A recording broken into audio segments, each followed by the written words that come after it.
Welcome friends, स्वागत है आपका अपने यूट्यूब चैनल श्रवण मैथ सब पर। आज के इस वीडियो में हम देखने जा रहे हैं आरआरबी ग्रुप डी की साइंस के महत्वपूर्ण 25 प्रश्न, जिसका पहला प्रश्न है,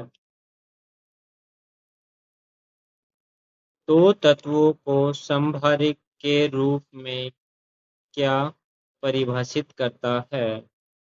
ऑप्शन ए है समान परमाणु क्रमांक, ऑप्शन बी है समान द्रव्यमान संख्या लेकिन विभिन्न परमाणु क्रमांक, ऑप्शन सी है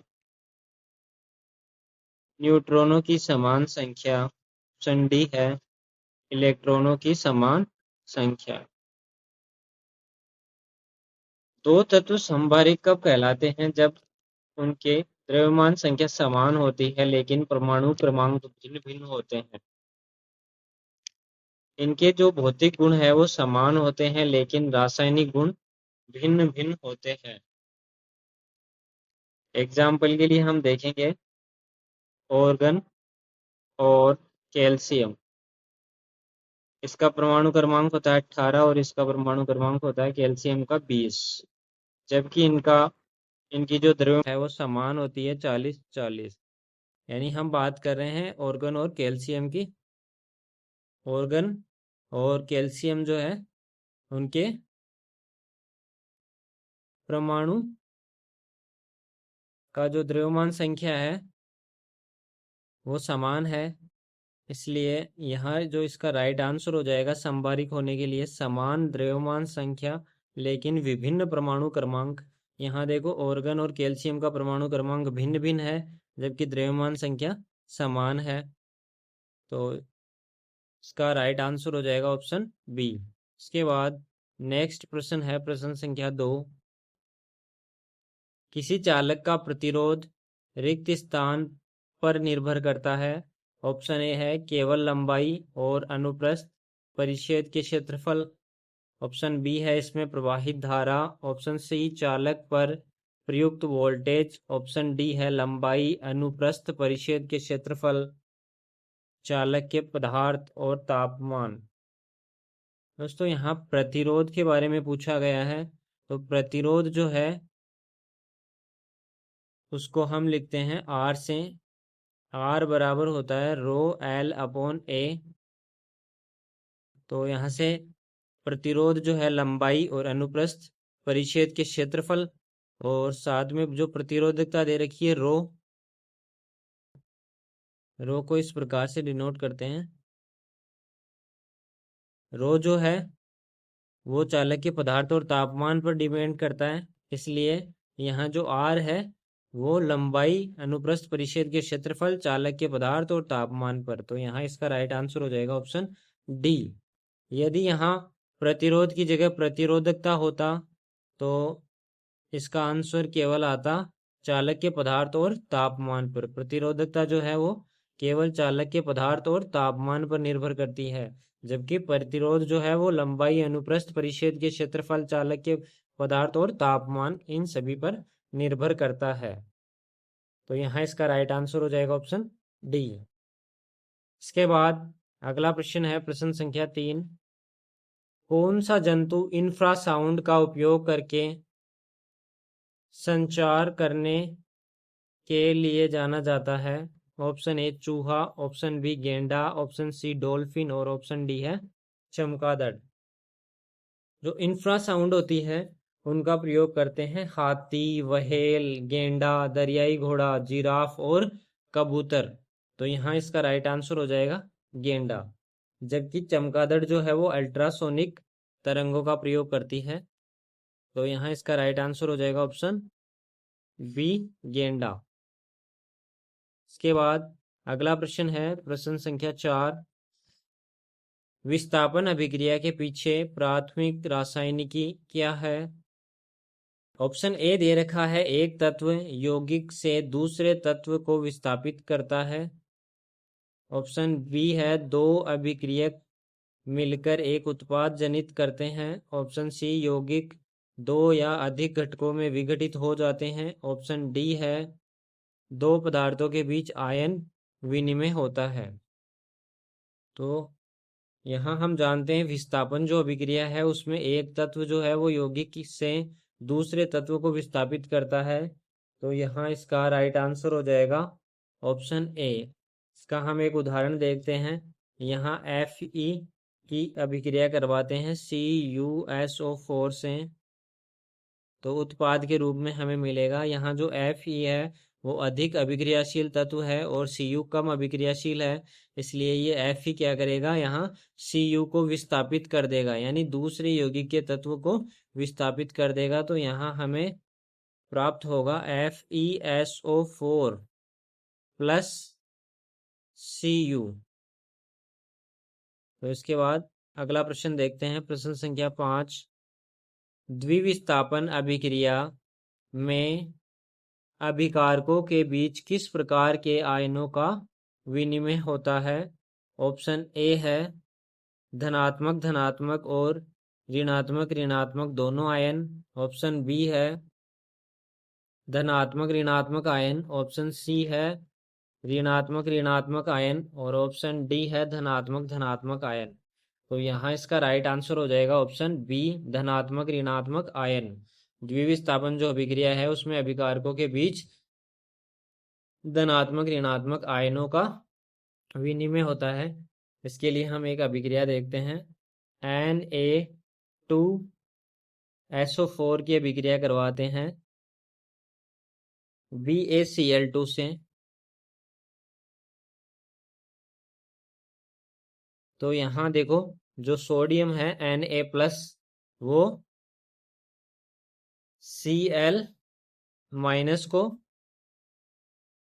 और जो बेरियम है वो SO4 से अभिक्रिया करके उत्पाद बना देगा यहाँ BaSO4 प्लस NaCl।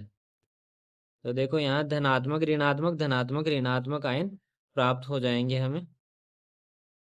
इसके बाद अगला प्रश्न है प्रश्न संख्या 6। 1 kg द्रव्यमान का एक गुटका x मीटर ऊंची एक इमारत के शीर्ष से गिराया जाता है। यदि गुटका 20 मीटर प्रति सेकंड के वेग से भूमि से टकराता है तो x का मान क्या होगा? g का मान दे रखा है 10 मीटर प्रति सेकंड स्क्वायर। अब यहाँ ऑप्शन में दिए गए हैं मान। ए ऑप्शन में है 2 मीटर, बी में 20 मीटर, सी में 0.2 मीटर और डी में 200 मीटर। हम यहाँ गति के समीकरण का प्रयोग करते हैं। गति का समीकरण लेते हैं यहाँ से v² = u² प्लस 2as। यहाँ हमें 1 kg द्रव्यमान दे रखा है का एक गुटका x मीटर ऊंची इमारत, ऊंचाई दे रखी यानी दूरी दे रखी है x मीटर से गिराया जाता है। यदि गुटका 20 मीटर वेग दे रखा है इसका से भूमि से टकराता है, यानी अंतिम वेग है ये 20 का स्क्वायर कर देंगे बराबर प्राथमिक वेग जो है गुटके का वो 0 हो जाएगा। तो 0 का स्क्वायर 0, तो आगे आएगा 2as। तो 2a की वैल्यू रख लेंगे यहाँ पे 10 और विस्थापन s जो है उसको अक्ष मीटर दिया गया है। अब हम इसको सोल्व करेंगे तो यहाँ आ जाएगा 400 और बट्टा में 2 × 10 = 20। तो अक्ष की वैल्यू आ जाएगी 20 से 400 को कैंसिल करेंगे तो 20 बार 20 मीटर। तो ऑप्शन 20 का राइट आंसर हो जाएगा। इसके बाद अगला प्रश्न है प्रश्न संख्या 7। निम्नलिखित में से कौन सा कार्बन यौगिक साखित श्रृंखला संरचना की उपस्थिति दर्शाता है? ऑप्शन ए है butane, option B methane, option C cyclohexane और ऑप्शन डी जो है एथेन। तो जो साखित श्रृंखला संरचना बताता है वो है यौगिक ब्यूटेन। इसका राइट आंसर हो जाएगा ऑप्शन ए ब्यूटेन। इसमें क्या होगा CH3 CH और यहाँ पे CH3 और CH3, यानी आइसोब्यूटेन जो है वो साखित श्रृंखला दर्शाता है, इसलिए इसका ऑप्शन ए राइट आंसर हो जाएगा। इसके बाद अगला प्रश्न है प्रश्न संख्या 8। निम्नलिखित में से किस कोशिका अंगक में कुंडिका होता है और लयनकाय के निर्माण में शामिल होते हैं? ऑप्शन ए अवर्णी लवक, ऑप्शन बी गोल्जी उपकरण, ऑप्शन सी वर्ण लवक और ऑप्शन डी है सूत्रकणिका। तो यहाँ इसका राइट आंसर हो जाएगा ऑप्शन बी, गोल्जी उपकरण। इसके बाद अगला प्रश्न है प्रश्न संख्या 9। वह प्रमुख अनुभूति क्या है जो प्राकृतिक संसाधनों के अधिक संधारणीय उपयोग की ओर ले जा सकती है? ऑप्शन ए है असीमित विकास हमेशा लाभदायक होता है। ऑप्शन बी, संसाधनों से केवल भावी पीढ़ियों को ही लाभ चाहिए। ऑप्शन सी, केवल नियम ही संरक्षण सुनिश्चित कर सकते हैं। और ऑप्शन डी है स्वार्थी शोषण से पर्यावरणीय क्षति और विपदा आती है। तो यहाँ इसका राइट आंसर हो जाएगा ऑप्शन डी, जो स्वार्थी शोषण है उससे पर्यावरणीय क्षति और विपदा आती है। पर्यावरण का प पूरा आएगा यहाँ, पर्यावरणीय क्षति और विपदा आती है। इसके बाद अगला प्रश्न है प्रश्न संख्या 10। निम्नलिखित में से कौन सा समीकरण एक समान त्वरण से गतिमान वस्तु के लिए भौतिक राशियों के बीच संबंध को सही ढंग से नहीं दर्शाता है? तो हम यहाँ देखते हैं कि जो ऑप्शन दिए गए हैं इनमें सभी में गति के समीकरण है। फर्स्ट ऑप्शन है इसका V square minus U square is equal to 2as। Option B है 2as is equal to V square plus U square. Option C है V is equal to you plus आएगा यहाँ पे 80। और अगला ऑप्शन है D, S is equal to U T plus 1/2 80 square. तो हम यहाँ से देखते हैं इसमें से कौन सा संबंध जो है वो सही ढंग से नहीं दर्शाता है। तो गति का जो पहला समीकरण है वो होता है v is equal to you plus 80। तो यहाँ ऑप्शन सी भी सही दिया गया है। इसके बाद देखते हैं गति का दूसरा समीकरण s is equal to U T plus 1/2 80 square. तो ऑप्शन डी भी सही दिया गया है। इसके बाद तीसरा समीकरण देखते हैं v square is equal to u square plus 2as होता है। तो ये वाला समीकरण दिया हुआ है समीकरण ऑप्शन ए में v square is equal to u square plus में आ जाएगा इधर 2as के, तो ये भी राइट हो जाएगा। तो यहाँ जो सही ढंग से संबंध नहीं दर्शा रहा है वो है ऑप्शन बी, ये गलत समीकरण दिया हुआ है, गति का समीकरण नहीं है ये कोई भी, इसलिए इसका राइट आंसर ऑप्शन बी हो जाएगा। इसके बाद अगला प्रश्न है प्रश्न संख्या 11। यदि समान प्रणोद के लिए सतह का क्षेत्रफल बढ़ा दिया जाए तो सतह पर दाब ऑप्शन ए घटता है, ऑप्शन बी बढ़ता है, ऑप्शन सी शून्य हो जाता है और ऑप्शन डी है समान रहता है। तो यहाँ इसका राइट आंसर हो जाएगा ऑप्शन ए, घटता है। यदि समान प्रणोद यानी बल के लिए सतह का क्षेत्रफल बढ़ेगा तो जो दाब है वो घट जाएगा। P बराबर क्या होता है F/A होता है। ए के बढ़ने से सतह का क्षेत्रफल बढ़ने से जो P है वो क्या होगा, घटेगा। यदि A बढ़ता है तो P घटेगा और A घटता है तो P बढ़ेगा, क्योंकि F को यहाँ समान रखा गया है। इसके बाद अगला प्रश्न है प्रश्न संख्या 12। पशुओं में लैंगिक जनन के दौरान डीएनए की मात्रा दोगुनी क्यों नहीं होती है? ऑप्शन ए, क्योंकि निषेचन के बाद दोनों युग्मक दोगुने हो जाते हैं और युग्मनज बनता है। ऑप्शन बी, क्योंकि निषेचन के बाद दोनों युग्मक आधे हो जाते हैं और युग्मनज बनता है। ऑप्शन सी है, क्योंकि निषेचन से पहले दोनों युग्मक आधे हो जाते हैं और युग्मनज बनता है। और ऑप्शन डी है, क्योंकि निषेचन से पहले दोनों युग्मक दोगुने हो जाते हैं और युग्मनज बनता है। तो यहाँ इसका राइट आंसर हो जाएगा ऑप्शन सी। पशुओं में जो लैंगिक जनन है के दौरान डीएनए की मात्रा दोगुनी क्यों नहीं होती है? क्योंकि निषेचन से पहले दोनों युग्मनज आधे हो जाते हैं और युग्मनज बनता है। इसके बाद अगला प्रश्न है प्रश्न संख्या 13। आर त्रिज्या की एक एन फेरो की कुंडली अपने केंद्र पर चुंबकीय क्षेत्र बी उत्पन्न करती है। यदि समान तार को समान धारा वहन करने वाली एन फेरो यानी प्रत्येक की त्रिज्या दे रखी R/N की कुंडली में लपेटा जाए तो केंद्र पर नए क्षेत्र का मान क्या होगा? ऑप्शन ए है बी, यानी समान रहेगा। ऑप्शन बी है एन बी हो जाएगा। ऑप्शन सी है B/N हो जाएगा और ऑप्शन डी है N² गुणा बी हो जाएगा। तो यहाँ से हम देखते हैं आर त्रिज्या की कुंडली एक फेरा दे रखा है, तो हम सबसे पहले चुंबकीय क्षेत्र का फॉर्मूला देखते हैं। B बराबर होगा μ0 Ni/2R। अब देखो जो दोबारा हमें दे रखा है, यहाँ हम n का मान 1 रख देंगे। सबसे पहले एक फेरे की कुंडली है तो यहाँ से n हट जाएगा।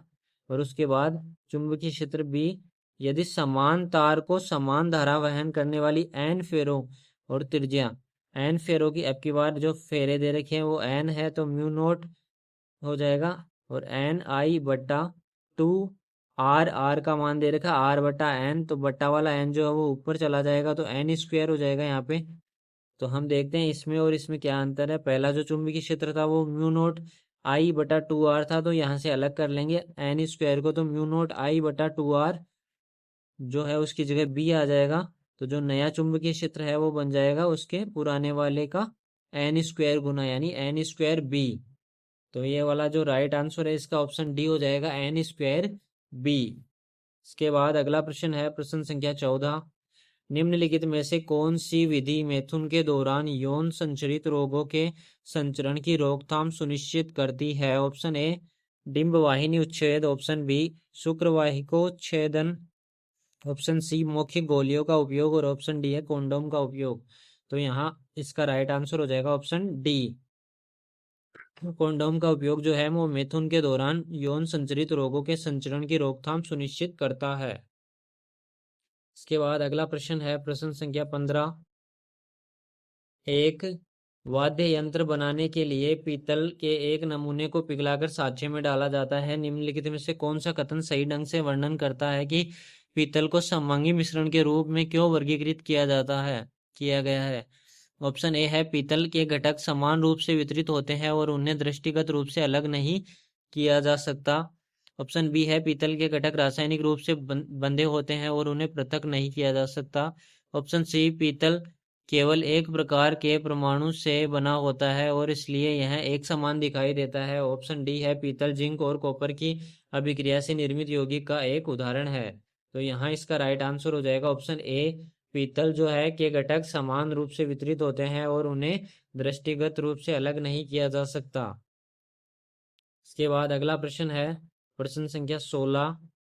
यदि एक पिंड का वेग 4 सेकंड में प्लस 20 मीटर प्रति सेकंड से माइनस 10 मीटर प्रति सेकंड हो जाता है तो त्वरण होगा। ऑप्शन ए माइनस 5 मीटर प्रति second square, option B minus 7.5 metre प्रति सेकंड स्क्वायर, ऑप्शन सी है प्लस के 7.5 मीटर प्रति सेकंड स्क्वायर, और ऑप्शन डी है प्लस के 5 मीटर प्रति सेकंड स्क्वायर।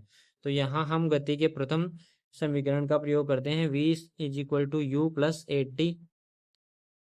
जो प्रारंभिक वेग है u उसका मान हो जाएगा 20, यहाँ पे अंतिम वेग माइनस का 10 हो जाएगा। इसके बाद a को ऐसा का ऐसा लिखेंगे और समय दे रखा 4 सेकंड, तो ये हो जाएगा 4a। अब 4a की वैल्यू लिखेंगे यहाँ पे माइनस का 30, तो a की वैल्यू आ जाएगी माइनस का 30 बट्टा 4, 4 का यहाँ भाग लग जाएगा, 4 का भाग देंगे तो माइनस का 7.5 आ जाएगा यहाँ पे। तो इसका राइट आंसर हो जाएगा ऑप्शन बी, माइनस का 7.5 मीटर प्रति सेकंड स्क्वायर। इसके बाद अगला प्रश्न है प्रश्न संख्या 17। विद्युत अपघटनी शोधन में शुद्ध धातु का उपयोग के रूप में किया जाता है। ऑप्शन ए एक एनोड, ऑप्शन बी एक इलेक्ट्रोलाइट, ऑप्शन सी एक कैथोड, और ऑप्शन डी है सल्फर। तो इसका राइट आंसर हो जाएगा ऑप्शन सी, कैथोड के रूप में, एक कैथोड के रूप में किया जाता है। विद्युत अपघटनी शोधन में शुद्ध धातु का जो उपयोग है वो एक कैथोड के रूप में किया जाता है। इसके बाद अगला प्रश्न है प्रश्न संख्या 18। पादपों में मृदुतक कोशिकाएं कैसी होती है? ऑप्शन ए है जीवित तथा अंतर कोशिकीय स्थानों के साथ शिथिल रूप से व्यवस्थित होती है, ऑप्शन बी मृत तथा बिना स्थानों के सघन रूप से व्यवस्थित होती है, ऑप्शन सी लिग्निफाइड भित्तियों के साथ मृत तथा लंबी होती है, ऑप्शन डी है जीवित तथा कोरों पर बिना स्थानों के मोटी होती है। यहाँ पे है स्थान, ये वाला जो है स्थानों है यहाँ पे। इसके बाद यहाँ इसका राइट आंसर हो जाएगा ऑप्शन ए, जीवित तथा अंतर कोशिकीय स्थानों के साथ शिथिल रूप से व्यवस्थित होती है। पादपों में जो मृदुतक कोशिकाएं होती है वो जीवित तथा अंतर कोशिकीय स्थानों के साथ शिथिल रूप से व्यवस्थित होती है। इसके बाद अगला प्रश्न है प्रश्न संख्या 19। पौधे अपने अपशिष्ट उत्पादों का उत्सर्जन कैसे करते हैं? ऑप्शन ए है नेफ्रॉन नामक विशेष उत्सर्जक अंगों के माध्यम से उन्हें मुक्त करके। ऑप्शन बी केवल मूल रोगों, यहाँ पे रोगों है, के माध्यम से सीधे, सॉरी, मूल रोमों के माध्यम से सीधे अपशिष्टों को हटाकर। ऑप्शन सी सभी अपशिष्टों को ऑक्सीजन और कार्बन डाइऑक्साइड में परिवर्तित करके। और ऑप्शन डी है उन्हें रिक्तिकाओं में संग्रहित करके या गिरती पत्तियों और रेजिन के माध्यम से उत्सर्जित करते हैं। तो यहाँ इसका राइट आंसर हो जाएगा ऑप्शन डी। पौधे जो है वो अपने अपशिष्ट उत्पादों का उत्सर्जन उन्हें रिक्तिकाओं में संग्रहित करके या गिरती पत्तियों और रेजिन के माध्यम से उत्सर्जित करके करते हैं। इसके बाद अगला प्रश्न है प्रश्न संख्या 20। एक अवतल दर्पण का आवर्धन -1 है। बिंब की स्थिति के बारे में निम्नलिखित में से कौन सा कथन सही नहीं है? यहाँ पे देखो, ऑप्शन ए दे रखा है बिंब फोकस और ध्रुव के बीच है। ऑप्शन बी बिंब वक्रता केंद्र पर है। ऑप्शन सी है बिंब फोकस पर है। और ऑप्शन डी है बिंब वक्रता केंद्र से परे है। तो यहाँ, सॉरी दोस्तों, यहाँ प्रश्न में थोड़ी सी त्रुटि हो गई है। यहाँ पे नहीं जो है वो प्रयुक्त नहीं होगा। इसमें यह पूछा गया है निम्नलिखित में से कौन सा कथन सही है। तो यहाँ जो है आवर्धन दिया हुआ है अवतल दर्पण का वो -1 दिया हुआ है। तो इसमें हम देखते हैं जो माइनस है वो ये बताता है कि जो प्रतिबिंब है वो वास्तविक और उल्टा बनेगा। और एक जो है वो ये बताता है कि प्रतिबिंब और बिंब की जो ऊंचाई है वो समान है। तो इसका राइट आंसर हो जाएगा ऑप्शन बी, बिंब वक्रता केंद्र पर होगा तो उसका अवतल दर्पण का जो आवर्धन है वो -1 होगा। इसके बाद अगला प्रश्न है प्रश्न संख्या 21। इसमें पूछा गया है प्रतिवर्त चाप में निम्नलिखित में से कौन सा आवेग के सही पथ का निरूपण करता है? तो यहाँ देखो 4 ऑप्शन दिए गए हैं, इनमें से जो इसका सही आंसर है वो होगा ऑप्शन ए, ग्राही, मेरुरज्जु, प्रेरक न्यूरॉन और पेशी। इसके बाद अगला प्रश्न है प्रश्न संख्या 22। विभिन्न तत्वों के परमाणु जिनके खालिस्तान क्रमांक भिन्न भिन्न होते हैं लेकिन खालिस्तान संख्या समान होती है उन्हें समभारिक कहा जाता है। समभारिक में हमें पता है जो द्रव्यमान संख्या है वो समान होती है और परमाणु क्रमांक भिन्न भिन्न होता है। तो यहाँ इसका राइट आंसर हो जाएगा ऑप्शन ए, विभिन्न तत्वों के जो परमाणु जिनके परमाणु क्रमांक भिन्न भिन्न होते हैं लेकिन यहाँ आ जाएगा द्रव्यमान संख्या समान होती है उन्हें समभारिक कहा जाता है। इसके बाद अगला प्रश्न है प्रश्न संख्या 23।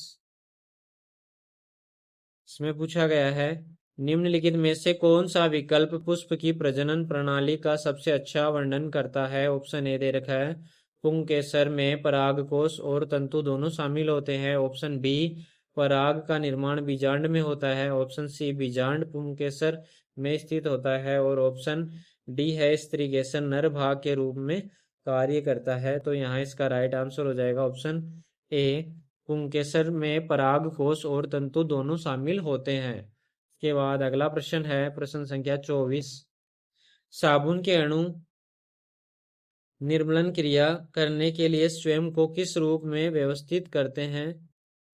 तो यहाँ इसका राइट आंसर हो जाएगा, चारों ऑप्शन दे रखे हैं उनमें से देखो, पहला ऑप्शन मिसेल है, दूसरा कोलाइड है, तीसरा क्रिस्टल है और चौथा अवक्षेप है। इसमें इसका राइट आंसर हो जाएगा ऑप्शन ए, मिसेल। साबुन के अणु जो है वो निर्मलन क्रिया करने के लिए स्वयं को मिसेल के रूप में व्यवस्थित करते हैं।